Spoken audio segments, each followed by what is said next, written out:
Құрметті сот, осыған байланысты өтініш хат білдірсем деп едім сізге.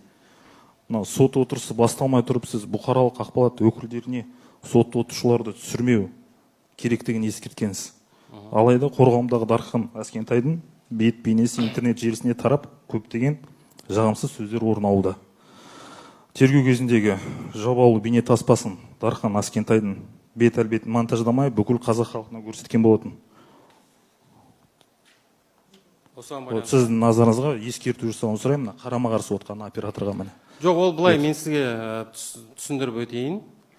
Алдын ала тыңдау сот отырысында бұл сұрақ қойылған.